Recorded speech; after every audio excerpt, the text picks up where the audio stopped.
여러분 안녕하십니까? 이어서 춘천에서 전해드립니다. 밤사이 도내에서는 코로나19 환자 9명이 추가됐습니다. 강원도에 따르면 춘천에서는 석사동에 거주하는 중학생이 지난 7일부터 증상을 느끼다 어제 검사를 받고 확진 판정을 받아 춘천 105번 환자로 분류됐습니다. 홍천에서는 남면에 거주하는 춘천 103번의 배우자가 확진됐습니다. 또 강릉에서는 42번 확진자인 60대 학원 강사와 접촉했던 주민 5명이 무더기로 확진됐고 영월에서도 기존 확진자와 접촉한 2명이 추가로 확진됐습니다. 최근 도내 하루 평균 환자 수는 10명 아래로 줄어들었지만 춘천과 강릉에서 감염 경로를 알 수 없는 환자들이 속출하고 있는 상황입니다. 춘천 지역의 사회적 거리두기 2단계 적용 기간이 오는 28일까지로 연장됐습니다. 당초 춘천시는 오늘 14일까지를 2단계 적용 기간으로 정했었지만 수도권 등의 거리두기 단계가 격상되면서 이에 맞춰 춘천 지역의 2단계 거리두기도 2주일 더 연장했다고 밝혔습니다. 춘천시는 지역 내 코로나19 확산을 막기 위해서는 연말 모임과 회식 등의 자제가 꼭 필요하다고 강조했습니다. 철원군이 내년 1월 3일까지 연말연시 특별 방역기간으로 정하고 코로나19 방역을 강화합니다. 이를 위해 모임, 행사 자제, 의심 증상이 있으면 검사받기, 마스크 착용 등 4가지의 핵심 방역 수칙을 집중적으로 시행합니다. 또 수능 이후 방역 경각심이 풀어질 수 있어 청소년 출입시설과 학원 등에 대한 방역 관리를 강화합니다. 이 밖에 목욕장 업소나 요양시설 등의 종사자를 대상으로 지속적인 선제적 검사와 감염 관리 교육을 실시하기로 했습니다. 최상기 인제군수는 인제군 의회에서 내년도 예산안 4,800억 원의 편성 배경을 설명하면서 군정 운영 방향을 밝혔습니다.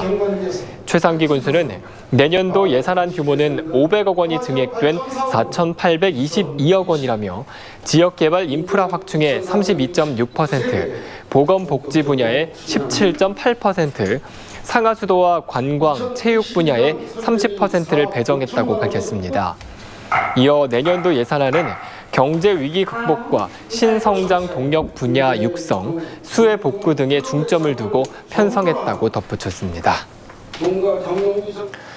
홍천군이 상징새인 까치의 이름을 공모한 결과 홍천을 잘 표현한 홍이청이로 정했습니다. 홍천군에 따르면 공모자 가운데 상징새인 까치를 이용해 홍천 군민의 상냥함과 열정을 나타낸 홍이, 그리고 청정 자연 환경을 표현한 청이를 당선작으로 선정했습니다. 홍천군은 이 상징새 캐릭터를 문화관광과 군정 홍보에 활용해 브랜드 이미지를 높인다는 계획입니다. 춘천 유기동물 입양센터가 신부급 옛 백이보충대 주차장에 이달 말까지 준공됩니다. 춘천시는 1층은 입양 카페와 주방, 2층은 사무실 등으로 유기동물 입양센터를 꾸몄습니다. 또 유기동물 입양센터가 본격적으로 운영되면 유기동물에 대한 인식 개선은 물론 분양률도 늘어날 것으로 기대하고 있습니다. 춘천시는 지난 7월 춘천을 반려동물 도시로 선포하고 관련 산업을 적극 육성하고 있습니다. 강원문화재단이 한국문화예술위원회에서 주관하는 2020년 통합문화이용권 우수지역 주관처로 선정됐습니다. 강원문화재단은 코로나19 상황에도 불구하고 강원권 통합문화이용권, 문화누리카드의 이용과 지역경제 활성화를 위한 운영실적 부문에서 높은 평가를 받았습니다.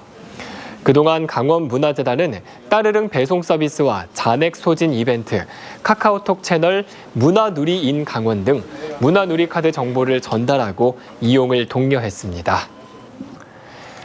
2002년 월드컵 4강 신화의 주역인 이영표 전 국가대표 선수가 강원FC 대표이사로 내정됐습니다. 강원도는 강원FC 새 대표이사로 이영표 대한축구협회 축구사랑나눔재단 이사를 내정했다고 밝혔습니다. 홍천 출신인 이영표 내정자는 춘천 출신의 손흥민 선수가 소속된 영국 토트넘 호스퍼와 캐나다 밴쿠버 화이트캡스 등에서 활약한 바 있습니다. 지금까지 춘천에서 전해드렸습니다.